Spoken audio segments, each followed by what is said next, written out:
안녕하세요. 저희는 강원도에 와 있습니다. 우리 한국 기독교 장로회 소속된 교회 중에 가장 북단에 위치한 초도 제일교회에 와 있는데요. 이 시간 초도 제일교회 목사님, 담임 목사님 소개해드리겠습니다. 안녕하세요. 안녕하세요. 안녕하세요. 안녕하세요. 안녕하세요.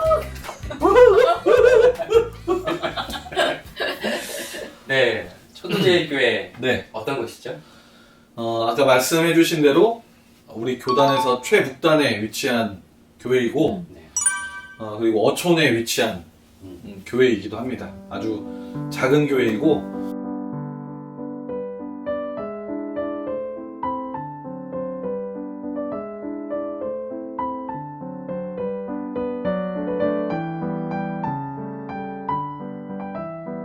여기는 초도 제일교회입니다. 교회의 구성원들이 네. 어떻게 되어 있나요? 구성원이요? 네. 아무래도 여기가 시골이다 보니까 네. 젊은 사람들이 많이. 네, 맞습니다. 근데 저희가 어촌이고, 마을 자체가 어르신들이 많이 있긴 한데, 그래도 그런 것 치고는 저희 교회 성도님이 그 50대에서 60대 중반 정도의 성도님들이 한 절반, 그리고 60대 후반에서 이제 94세이신 권사님까지 절반 정도 해서 저희 교회 총 30분 정도 성도님 계시고요. 네네. 아이들은 저희 아이들 둘. 봄이 산이. 네. 10살, 5살. 아, 둘이 끝이에요? 둘이 끝입니다. 워낙 아이들이 없어요. 그렇죠. 마을 자체에 자체. 아이들이 없어서. 동네 자체에 없죠. 마을의 전체 이 가정수? 네. 얼마나 되죠? 그 호수로는 한 140 정도 되는 것 같아요. 그러니까 꽤 그래도 많아요. 그러게요. 네. 네. 왜냐면 여기가 현대면이라고 그 중에서 저희가 지금 초도리에 있는데 초도리에 1, 2, 1위로 나눠져 있는데 한 140여 가구 정도 됩니다. 네. 그래도 꽤 많이 사시는 거죠. 그러네요. 네. 근데 이제 가정이 뭐 4인 가정 이렇다기보다는 어르신들. 어르신도 혼자 계시는 분들이 더 많다고 봐야죠. 그러면 이렇게 시골까지 어떻게 오시게 됐어요? 일단은 제가 이제 부교육자 생활을 한 10년 정도 했는데 그게 이제 길다면 길 수도 있고 짧으면 짧다고 할 수도 있는데 그렇죠. 10년 정도를 하다 보니까 지치더라고요. 일단 많이 지쳤습니다. 그렇죠. 부교육자 때가 제일 네, 힘들죠. 네, 그렇습니다. 바쁘고. 네.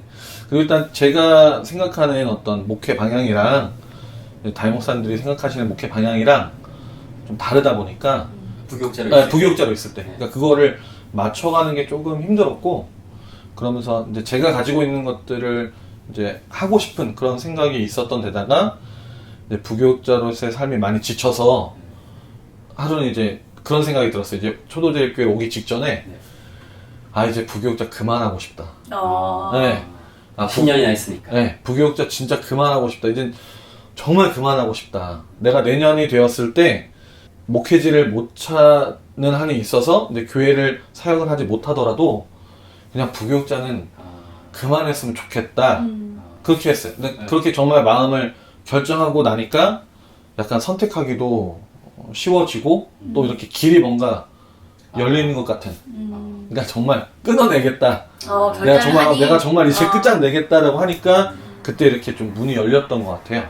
그때 여기 초도제일교회 청빙에 대한 그래서 연락이 왔다기보다는요, 제가 이제 부교육자 도저히 못하겠다 하고 총회 게시판에 들어가서 내가 처음 나오는 그 청빙 교회에다가 나 지원서 낸다. 정말? 거기가 어디든지 가네. 그래서 저는 지금 여기 올 때도 고성이라는 곳이 있는지도 몰랐고, 교회가 어떻게 생겼는지도 모르고, 구성원들도 모르고, 아무것도 모르고 일단 지원서를 냈고요. 그 다음에 그 지원 마지막 전날에 제가 지원서를 냈어요. 네. 그리고 그 다음날 임시당 회장 목사님한테 전화가 왔어요. 너로 결정이 됐다. 하루 만에요? 아니, 하루 만에. 그러니까 다들 오기를 기피했던 거죠. 그랬던 거죠? 소리가 몇 장이 들어왔는데, 들어왔는데, 이제 성도님들이 이제 능력자 목사님이시네. 장모님이랑 이제 그 중에서 제가 제일 젊었다 그랬어요. 제가 제일 연령대가 젊었고, 또 뭐 겉으로 보여지는 이미지가 제일 좀 호감이 가서 아, 네. 그건 어떻게 보시기에 호감이 가는. 어쨌든 간에 그렇게 바로 와가지고 저도 굉장히 당황했어요. 그러네요. 왜냐면 이제 저도 이제 지원을 하면 어쨌든 과정들이 있잖아요. 그렇죠. 다이모사 네. 청빙하는데 뭐 2주, 3주 설교도 한번 걸리고. 해보고. 근데 하루 다음날 전화가 오더니 너로 결정이 됐으니 돌아오는 주일에 와서 설교를 해라. 바로 공동회의를 할 건데 넌 그냥 됐다고 보고 와라. 이렇게. 아니, 그 얘기를 들었을 때 네. 너무 갑작스러운 소식이잖아요. 정말 갑작스러웠죠. 네, 그것도 어떻게 내가 수락을 해야 될지 네. 내 결정인데 그때 바로 결정을 하신 거예요? 그쵸. 일단은 부교육자는 도저히 못하겠다라는 게 제일 컸기 때문에 그리고 이렇게 지원서를 내자마자 연락이 왔다는 건 어쨌든 응답이다는 생각이 들었고 그리고 제가 바로 이제 처음으로 그래도 왜 이렇게 내가 이 정도야? 그러면 견주었다가 다음번에 한번 더 다른 데를? 뭐 이런 마음은 없었어요? 네, 전혀 그런 건 없었어요. 네, 전혀 그런 건 없었고요.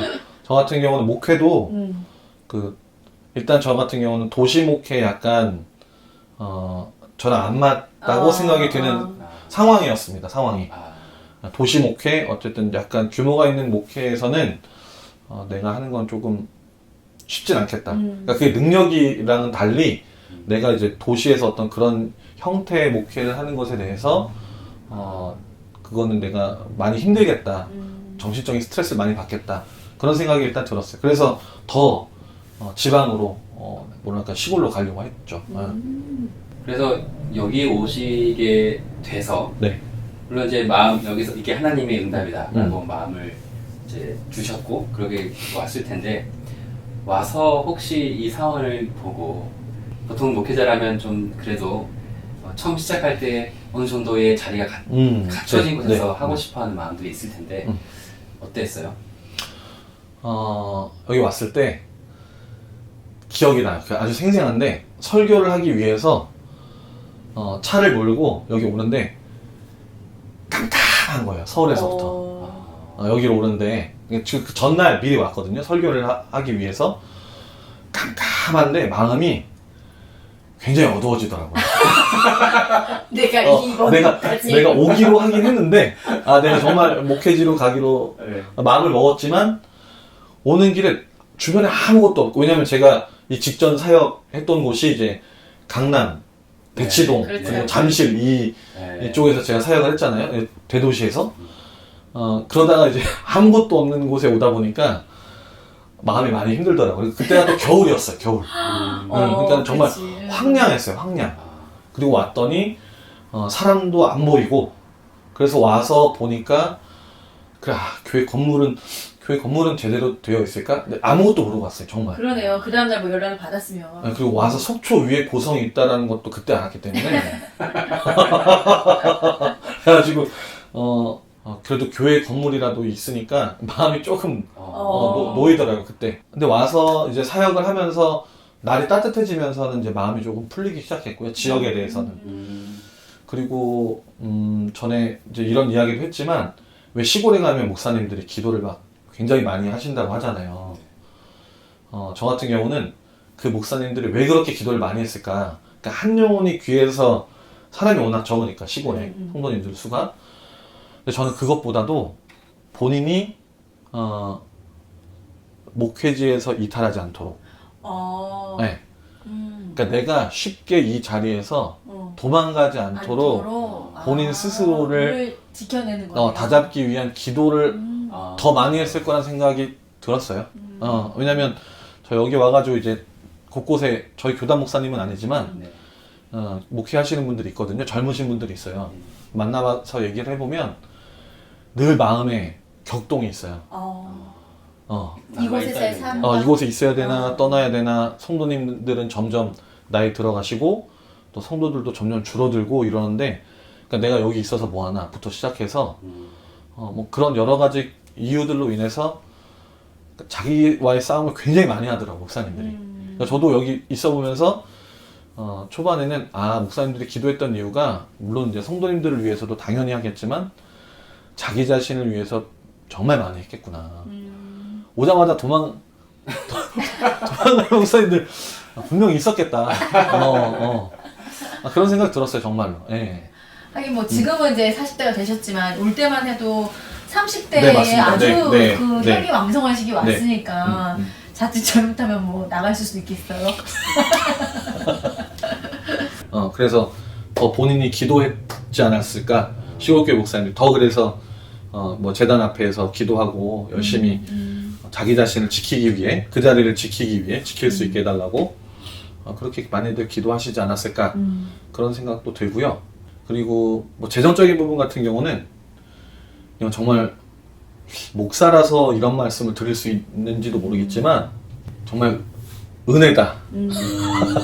은혜다. 이게 뭐 제가 뭐 이렇게 막 요청하거나 스스로 막 이런 것들을 한 건 아닌데 상황을 보고 도와주시는 분들이 분명히 생기고 있고 그런 분들 때문에 또 이렇게 살아갈 수 있는 그런 은혜도 있더라고요. 네. 그렇죠. 그거는 뭐 도시나 사실은 시골이나 목회자들은 살다 보면 그런 고백이 스스로 나오잖아요. 사실 진짜 이게 채워지는 은혜를 우리가 경험하면서 사는데 특별히 또 시골에 있는 목사님들은 더 느낄 수 있을 것 같아요.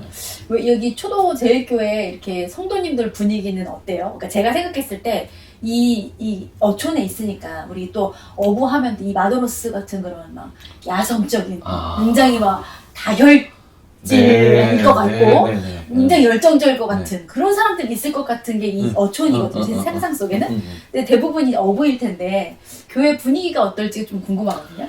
일단 교회 구성원의 99%가 여성이고요. 네, 남자가 한 명이 있어요? 네, 그렇습니다. 남자분, 우리 심우아 장로님. 한 분만 남자분이시고, 다른 분도 계세요. 제가 처음 왔을 때는 심우 장로님만 남자분이었고, 그 다음에 와서 이제, 성도님 한 3분 정도가, 그러니까 오시지 않았던. 근데 그분들 다 어부시긴 해요. 네. 근데 이제, 남성분들이 막 그런 거칠고 막 이런 부분이 있다고 생각하시지만, 한 손으로 이렇게 배운전하시고. 제가 보질 못해서 배운전 그럴 수도 있을 것 같긴 한데 근데 여기는 여성분들이 훨씬 더 리드하고 삶을 리드하고 이 마을 전체 분위기가 그래요. 네, 강하시고 네. 여성분들이 삶을 이끌어간다고 해도 과언이 아닌 곳이에요. 그러니까 남자분들은 이거는 이제 저도 얘기를 들은 거고 그렇긴 한데 고기 잡는 것밖에 몰라요. 고기 잡고 술 마시고 고기 잡고 술 마시고 그래서 고기 안 잡히는 날은 속상해서 술 마시고 고기 많이 잡는 날은 기뻐서 술 마시고 네. 그런 마을 분위기니까 이제 삶을 이제 가정을 이끌어가는 분들은 여성분들인 거죠. 저는 그거를 여기 와서 또 보니까 진짜 여성분들이 훨씬 더 주도적이고 네, 그렇더라고요. 옛날에는 그렇긴 했죠. 남성분들이 거칠고 여성분들을 좀 이렇게 함부로 대하고 이런 어떤 이야기들은 많이 했었는데요. 지금은 상황이 전혀 다르죠. 네, 그런 상황은 아니에요. 그러면 이 여성들이 대부분의 교인이라면 그 남편들이나 혹은 남성들은 안 계시지 않을 거 아니에요? 네, 계신 분도 있고 안 계신 분도 있고. 네. 다 만나보기도 하셨어요? 네, 다 만나뵀죠. 네. 왜냐면은 마을 자체가 넓지 않기 때문에 오가면서도 무조건 보게 돼 있어요. 네. 네. 그리고 여기는 다 지역 주민들이 나오는 교회라서 제가 그냥 거리만 이렇게 한번 쓱 돌아도 하루에 성도님 절반 이상은 볼 수 있어요. 네. 그냥 산책만 나가도. 네, 산책만 나가도. 네. 그래서 다 뵀어요. 그리고 대화도 다 나눠봤고. 네. 그럼 그런 분들이 있는 그 담임 목사. 네. 어떤 비전이 있나요? 어떻게 이 교회를 목회해 나가겠다. 또 어떻게 좀 미래에 이렇게 만들어가겠다라는 비전이 있을까요? 일단 2가지가 있을 수 있고요. 저 처음에 왔을 때 성도님들한테 했던 말이 아무것도 하지 않겠습니다. 이런 거 적어야 돼. 아무것도 하지 않겠습니다. 아무것도 하지 않겠습니다. 근데 그 이유는 이제 도시교회에 대한 이제 비교도 될 수도 있겠지만 그러니까 하지 않아도 되는 일들 그러니까 해야 하니까 하는 일들이 일들인 거죠. 네, 저는 교회에 그런 일들이 좀 많다고 생각하고요. 그거는 목회자만의 문제만도 아니고 어쨌든 교회는 이렇게 자꾸 뭔가 굴려야 된다 이런 생각이 있기 때문에 프로그램 위주로 하는 그런 교회들에 제가 일단 힘들었고 그래서 오자마자 내 마음에서 우러나오지 않는 일들은 하지 않겠다 이게 우선순위였어요. 그래서 해야만 하는 일들 그러니까 그런 거는 앞으로 하지 않겠다. 그렇게 마음을 먹었고. 근데 교인 입장에서는 네. 하세요 목사님 오시고 젊어. 근데 네. 아무것도 하지 않겠습니다 했을 때 굉장히 놀랐을 것 같거든요. 네, 그랬을 수도 있겠죠. 근데 이제 아무것도 하지 않겠다라는 건 성도님들에게 요구하는 것을 하지 않겠다는 거고, 저는 스스로 계속 뭘 해요. 네, 저 혼자서. 그리고 제가 뭔가를 할 때 성도님들이 동의가 되면, 마음에 이제 일어나면, 그때 이제 같이 하는 식으로 이렇게 하는 거고, 저도 아무것도 안 하겠다라는 그런 이야기는 결코 아닙니다. 저는 신방하고 뭔가를 계속 생각하고 이런 걸 하려고 저는 나름대로 하고 있죠. 그러니까 성도님들을 막 이렇게 억지로 막 동원한다거나 이런 걸 안 하겠다는 그런 의미인 거예요. 그러니까 그런 면에서 한 가지는 이제 성도님들과 이제 마음에서 우러나오는 일들을 계속해서 계획하고 해내는 그렇게 행복한 그런 목회, 그게 이제 한 가지고요. 또 다른 한 가지는 우리 교단에서 우리 교회가 최북단에 있기 때문에 네, 그래서 우리 교회가 우리 교단의 어떤 통일과 평화의 상징적인 교회가 되었으면 좋겠다라는 생각에 오자마자 이제 제가 직전에 있었던 동광교회의 도움으로 화장실을 막 몇백만 원을 들여가지고 고쳤어요. 네. 왜냐면 이제 수련회나 이제 이런 목사님들이나 가정들이 와서 쉬면서 피정 같은 걸 할 수 있는 그런 곳을 만들고 싶다는 생각이 강하게 들었거든요. 그래서 이제 그런 어떤 일들을 해나가고 있죠. 그래서 교단의 많은 교회들 또는 목사님들 또는 성도님들이 쉬고 또 평화나 어떤 통일에 대한 영성을 좀 기를 수 있는 곳, 그런 곳으로 좀 자리매김했으면 좋겠다. 그런 생각이 들었습니다. 그거는 이제 목사님이 강하게 끌고 가는 어떤 그 비전이겠어요. 사실은 여기 계신 분들은 뭐 우리 교회가 어떤 평화통일의 교도보가 되겠다 이런 생각을 사실 안 하셨을 수도 있을 테인데, 맞아요. 그런데 이제 우리 교회를 개방하면서 다른 사람들을 받아들이고 또 평화통일의 관문으로서 일을 하겠다라는 건 어떤 목사님의 강한 비전이잖아요. 근데 그것에 교인들의 어떤 생각이 상충되거나 혹은 좀 어려워하거나 그러지는 않았었나요? 일단은 교회가 이제 뭐 수양의 장소로 쓰인다. 누군가가 와서 잠을 자고 뭐 한다는 건 지리적인 위치가 너무 좋아서 사실은 그거는 원체 옛날부터 많은 교회들이 와서 수련의 장소로 쓰고 있었기 때문에 교회 개방하는 것에 대해서는 큰 무리가 없었는데 이제 이상중 목사 와가지고 자꾸 평화 통일 얘기를 사실 저도 통일에 대해서는 그렇게 관심이 없는 목회자였어요. 그런데 제가 통일전망대를 갔는데 눈앞에 바로 북한 땅이 있고 네. 그리고 거기를 가지 못한다는 거 이렇게 가까이에 있는데 그거를 보는 순간 마음에 울림이 있었구나. 네. 이 통일에 대한 평화에 대한 어떤 공부도 해야 되겠고 이것을 위해서 기도를 해야겠다는 마음이 이곳에 와서 들었어요. 사실은 그런 마음을 가지고 이곳에 온 게 절대 아니에요. 네. 저는 통일에 대해서 관심이 없었던 사람이에요. 누구에게나 사실 그런 것들을 좀 가르치고 또 경험할 수 있도록 해줄 수 있는 그런 어떤 프로그램이나 뭐 그런 것들을 준비하고 계신 게 있나요? 네, 개인적으로도 준비를 하고 있고 이제 마음에 맞는 목사님이랑도 준비를 하고 있고 그리고 실제적으로 우리 교단에 총회에 속해 있는 평화공동체 운동본부하고 생태공동체 운동본부하고 그 두 공동체 운동본부에서 제가 이곳에 있을 때 찾아와 주셨어요. 그래서 생태적으로 또 통일과 평화로 이런 것들을 이 교회에서 어떻게 할 수 있을까 그런 고민들을 해주셨고 그다음에 실제적으로 그런 공동체 운동본부에서 성도님들이나 교회가 단체로 와서 코로나 이전에 수련회를 진행하기도 했어요. 네. 네. 평화통일에 관련된 네네네. 그리고 생태에 대한 부분에 대해서도 수련회도 진행했고 그리고 교회에서는 제가 이제 통일에 대해서 관심 있으시냐 여쭤본 적도 있어요.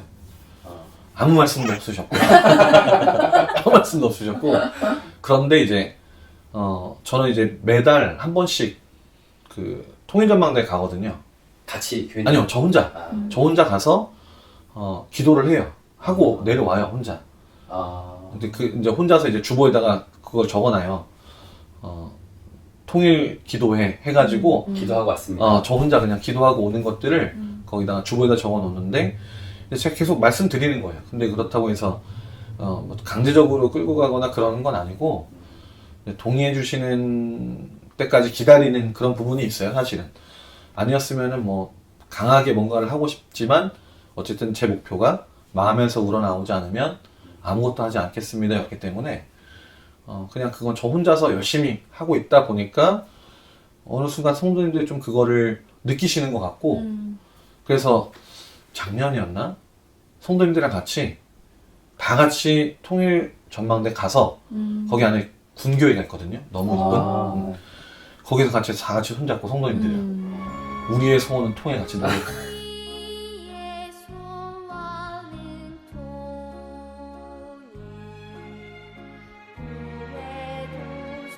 소원은 통일, 이정성 다해서 통일을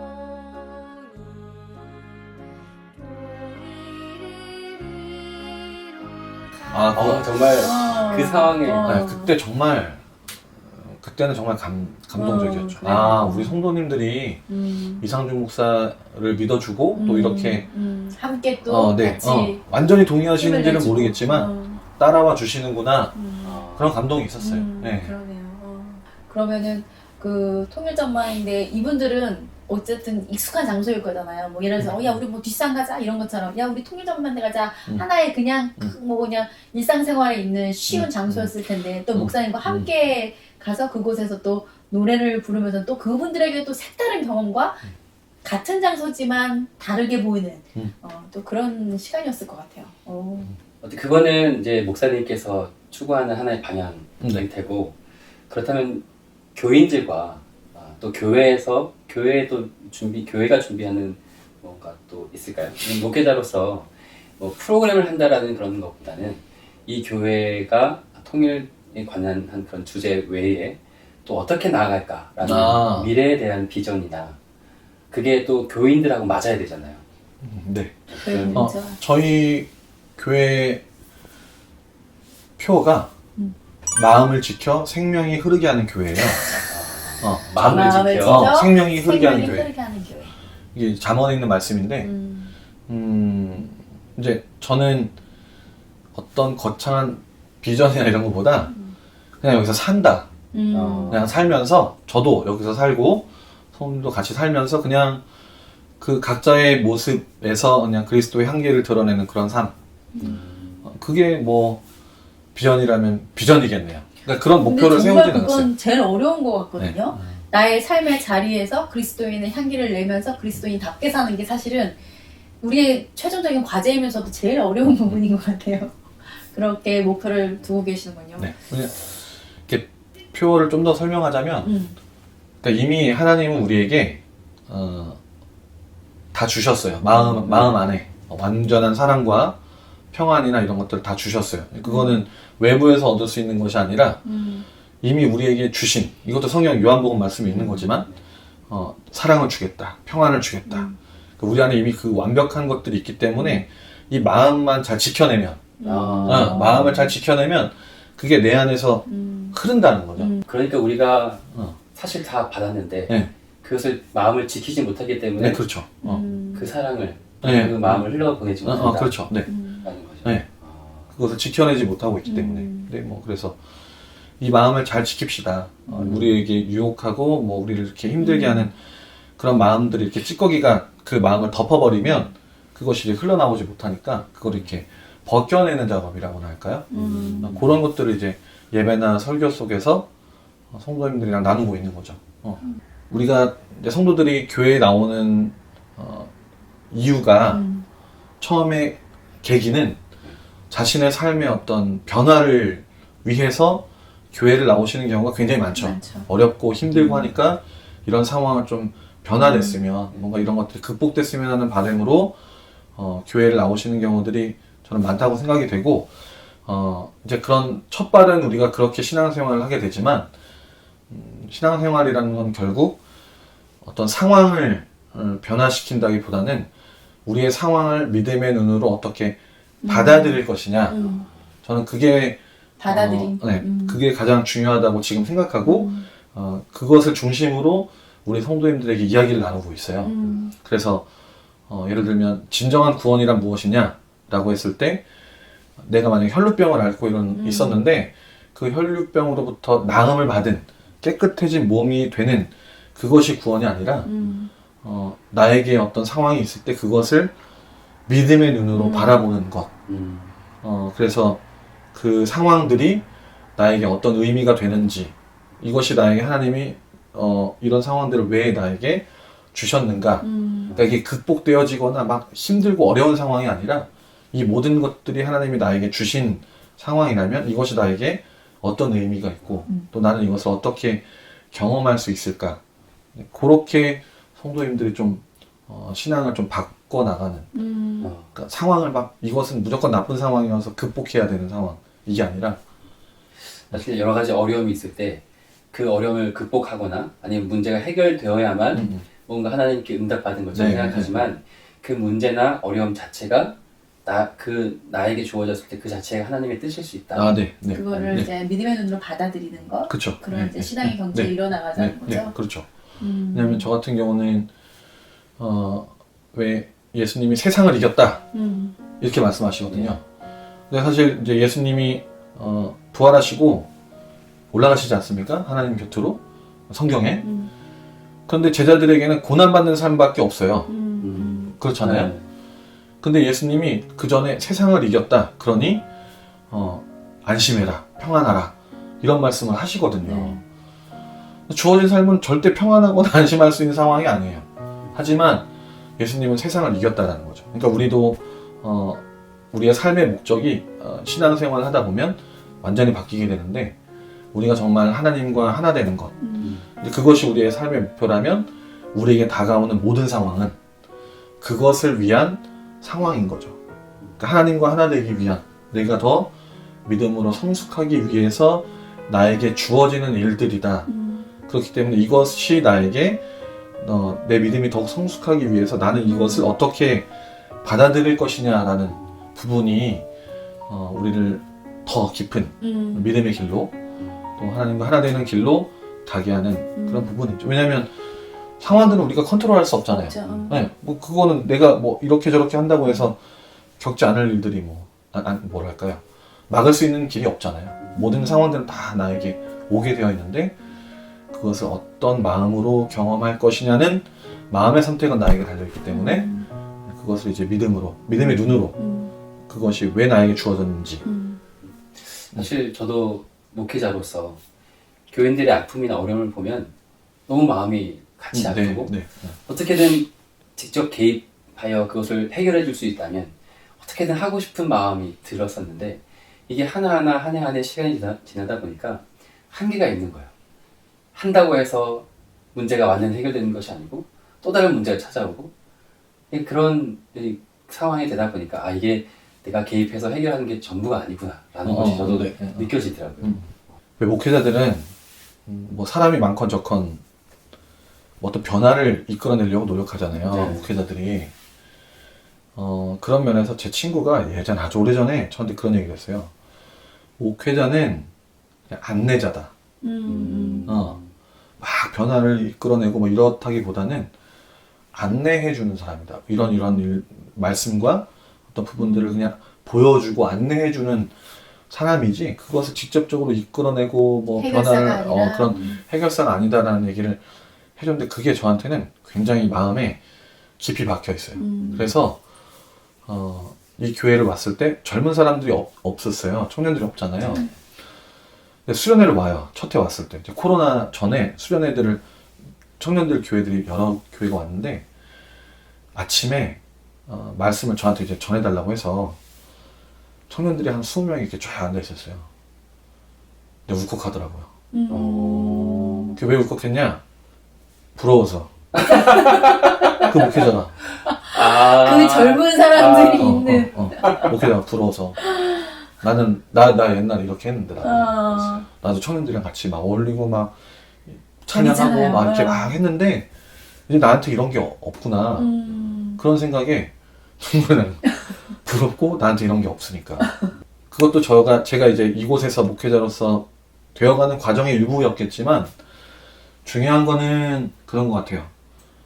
내가 어떤 사람으로서 이곳에 있을 것인가. 그러니까 막 변화를 이끌어내고 뭘 하고 이런 것보다도 더 중요한 건 제가 표를 내는 것처럼 제가 이곳에서 목회자로서 또는 한 사람으로서 어떤 삶을 살아낼 것인가가 저는 가장 중요하다고 생각해요. 네.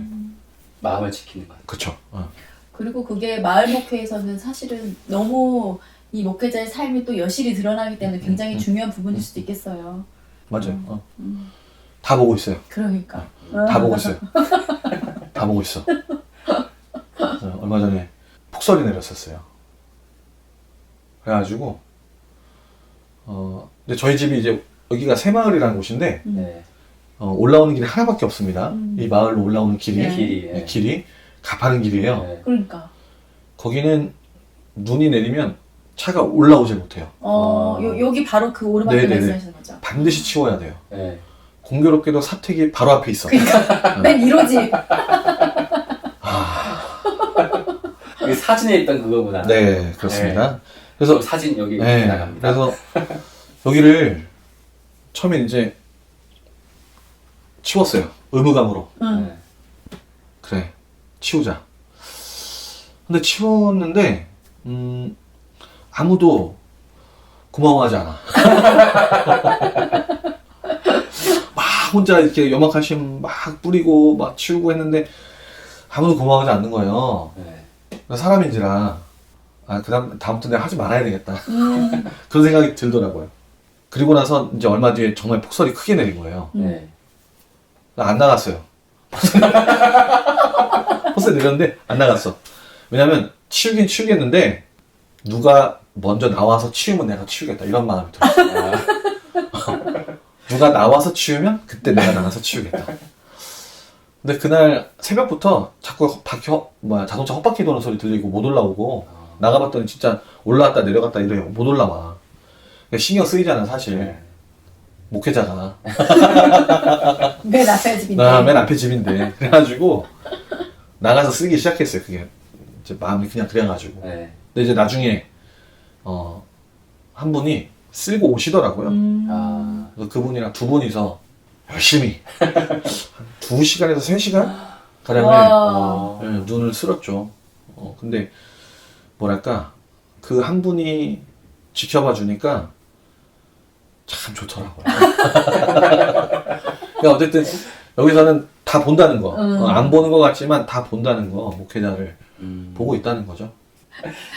어쨌든 저는 이제 그 가족으로 여기 같이 오셨으니까 목사님은 이렇게 뭐 대도시의 목회, 중형교회 목회가 싫고 탈도시의 교회를 이제 선호해서 오셨지만 가족 구성원들은 어땠는지 좀 궁금해요. 왜냐면 아이들은 또 학교를 다녀야 하고 그리고 또 대도시에 있는 또 이로운 장점들이 여러 가지가 있잖아요. 그런 것들을 또 가족들이 어떻게 이곳에서 오는 걸 합의를 했을까? 그리고 또 와서 가족들의 반응은 어떤지 이런 것도 좀 궁금해요. 제가 도시 목회가 싫다고 했나요, 근데? 안 맞다라고. 다르죠? 약간 좀 표현을 싫다고 이렇게 직접적으로 들으면 싫다. 안 맞다. 안 맞지 맞다. 않다. 네, 안 맞다. 근데 어쨌든 간에 안 맞는데 제가 도시형 인간이에요. 아니 도시에 나고 자랐잖아요. 서울에서. 네, 도시에서 뭐 난 거는 이제 부산인데요. 3살에 서울에 올라왔기 때문에 고향이 어디냐고 물으면 이제 서울이라고. 서울이죠. 근데 이제 부산 사람이 물으면 부산이라고 말해요. 이제 때에 따라서 고향이 바뀌는데 여튼 저는 여기 와서 자연이 너무 좋은데 도시도 생각이 나요. 그런데 정말 감사한 건 제가 아내한테 올 때도 괜찮겠냐. 내가 갔다 와 봤는데 갔다 온 다음에 얘기하는 거예요. 이런 곳이더라. 괜찮겠냐 진짜.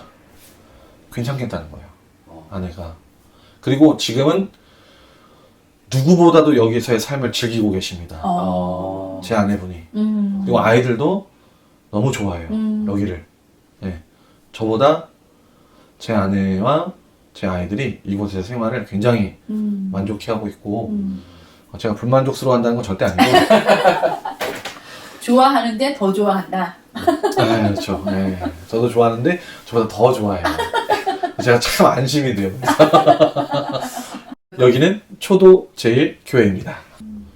사실 또 하나는 목회자로서 뿌리치기 쉽지 않은 그런 어떤 마음의 소리가 있잖아요. 예를 들면 성장에 관한, 적어도 성장이 아니더라도 이 교회를 유지 지켜나가는 그런 사명을 받았다라고 생각을 할 수도 있는데, 그렇게 생각한다면 뭐 도시교회나 이런 곳은 가능성이 있지만, 여기는 아까 말했던 120% 정도의 가구 수가 있는 지역에 있는 교회로서 어떤 수적인 성장은 사실은 쉽지 않고, 그럼 어떻게 이 미래를 유지도 네네. 사실 쉽지 네. 않잖아요. 요것도 드릴 말씀이 있는데, 요것도 와서 와서 보니까 마을에 인구수가 그렇게 많지 않아요. 그리고 교회가 이제 37, 8년 되다 보니까 여기를 경험한 성도님들이 그렇죠. 주민의 대다수예요. 그렇지. 맞아요. 그러니까 처음 교회를 나오는 성도님, 그러니까 이웃은 별로 없는 거예요. 다 한 번씩은 한 번씩 와본 음. 거예요, 전부. 아. 네. 그러니까 저한테 이제 드는 생각, 다 와봤어요, 이 교회. 이제 이렇게 얘기를 들리고, 그리고 아까도 말씀드렸지만, 인구의 어떤 연령대가 자꾸 올라가고, 새로 유입되는 인구는 없고, 나가는 인구는 생기고 하다 보니까, 저도 와서, 처음에는 안 그랬는데, 지내다 보니까, 이 어촌에 있는 교회가 꼭 우리 교회만이 아니어도 오래 가지 않겠구나. 네.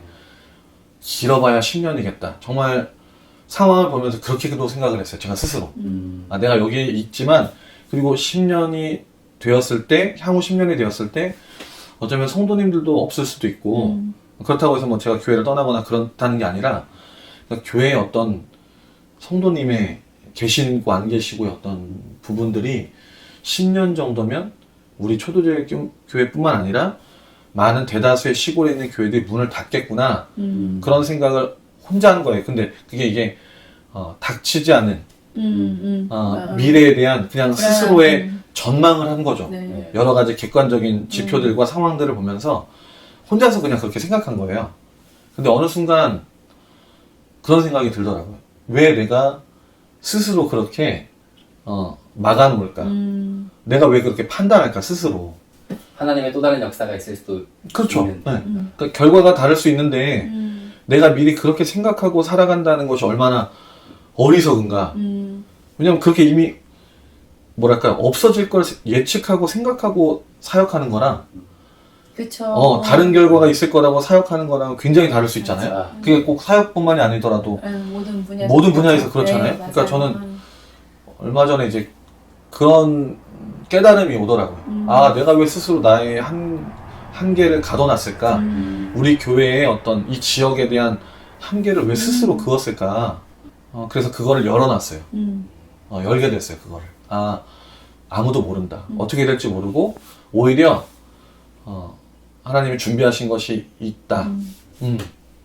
그런 생각을 갖게 됐어요. 그러면서 조금 마음에서, 그래서 이렇게 도시에 집값들이 뛰고 있나? 시골로 좀 오라고? 여기는 초도 제1교회입니다. 시골 목회 목양도 비슷한가? 그게 궁금해요. 아니 저는 벌써 그거부터 우리 목사님 새벽 예배가 4시라고. 네, 맞습니다. 그러니까 새벽 3시에 일어나서 준비하시고 나와야 4시에 시작할 수 있잖아요. 그 자체도 좀 너무 3시는 아니고, 한 3시 한 40분에 일어나서 교회를 가는데, 새벽 기도가 4시래요. 와, 진짜. 정말. 아무리 빨라도 이때까지 제가 경험했던 새벽 기도 시간은 5시. 그렇죠. 네. 빨라도 제일 네. 빠르다고 하는데. 직전에 있었던 교회는 5시 반. 좀 여유가 있었는데요. 이게 1시간 차이, 뭐 1시간 반 차이인데, 그게 어마어마하다. 어마어마하죠. 네, 어마어마하고, 근데 새벽 4시인 이유는, 이제 어부이신 분들이 와서 기도를 하고, 배를 타러 가셔야 되기 때문에 새벽 4시인 거예요. 그것도 새벽 4시도 조금 사실은 늦어요, 원래. 새벽 3시부터 나가 계시다가, 이제 계절마다 약간 배가 출항하는 시간이 조금 다른데, 4시면 좀 늦을 때도 있어요. 그래서 제가 처음에는 뭣도 모르고 교회에 왔을 때 새벽 기도를 준비하고 막 예화와 어떤 설교와 4시에 시작하면 4시 25분 막 이렇게 예배가 맞췄거든요. 저를 부르시더라고요. 목사님, 새벽 기도 짧게. 나가야 되는데 바빠 죽겠는데. 왜냐면 내가 기다리고 있는데. 이게 새벽 기도가 정말 예배도 중요한데 기도를 그러니까 이분들이 와서 예배를 10분 드리고 뭐 가는 게 아니라 그 전에 와서 기도를 하세요. 기도를 하시고 그다음에 예배를 드리고 바로 나가는 거. 그리고 배를 안 나가시는 분들은 와서 예배를 드리고 또 기도를 많이 하고 가시고 그러다 보니까 저 같은 경우는 처음에는 뭣도 모르고 와서 예배를 막 25분 막 이렇게 진행하다가 나중에는 사도신경으로 시작해서 주기도문으로 마칠 때까지 10분. 사도신경, 그다음에 찬양, 그다음에 말씀 읽고, 그다음에 제가 설교하고, 제가 기도하고, 주기도문까지 10분. 성경 읽고 끝나겠는데요? 그렇진 않아요. 다 함축적 언어로 쓰는 거 아니에요? 네, 그래서 뭐 일단 성경이 본문이 길 수도 있잖아요. 네. 네, 그러면은 짧게 줄이고, 그다음에 이제 핵심만 이렇게 얘기하는 식으로. 네. 엄청난 스킬이시네요. 네, 대신 이제 기도를 많이 하세요, 성도님들이. 그리고 이제 정말 빨리 나가야 될 때는 그냥 혼자 나오셔서 예배 드리시고 가세요. 4시도 힘드셨겠어요, 늦으니까. 처음에는. 네, 적응이 좀 안 되더라고요. 몸이 많이 피곤하고. 근데 그거는 지금도 약간 적응은, 지금도 반쯤 눈이 감겨 계신 것 같은데. 제가 8시에 잡니다. 저희 8시에 자고요. 근데 8시에 자면 이제 새벽 3시 반에 깨면 7시간 반 충분히 자는 거잖아요. 그러네요. 근데 그게 아니더라고요. 그래도 새벽 3시는 새벽 3시야. 그러면 여기 특별히 이 지역의 어떤 특징들이 있을까요? 이 분들이 가진? 그래서 목양을 좀 여기에 와서 조금 목사님이 이런 식으로 맞춰서 목양한다. 이런 어떤 특별성, 차별성이 좀 있을까요? 아니 그런 건 잘 모르겠어요. 뭐 차별성 있어요? 같은 경우는 네, 그런 건 잘 모르겠고요. 그냥 제가 할 수 있는 것만 이렇게 하는 방향. 그러니까 저는 어쨌든 사람 만나는 걸 제가 좋아해요. 그래서 이제 신방 위주로 목회를 좀 하는 게 있고요. 그리고 아까도 말씀드렸지만 동네를 돌아다니면 이제 성도님의 절반 정도를 만날 수 있어요. 그래서 그건 있겠네요. 인사를 잘하는 거. 네, 인사 잘하는 거. 동네 문화에서 중요한 거죠. 네.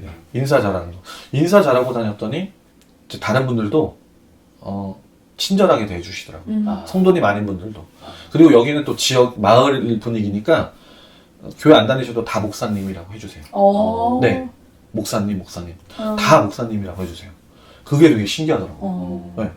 혹시 다른 종교도 있나요? 이 초돌이에요? 네, 초돌이에.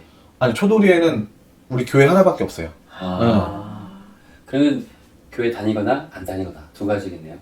이 마을에는 그렇지만 건너편에 네, 마을 안에 교회가 있다는 거지. 불교도 있고 뭐 천주교도 있고 뭐 다른 거 많습니다. 네. 여기는 초도 제일 교회입니다.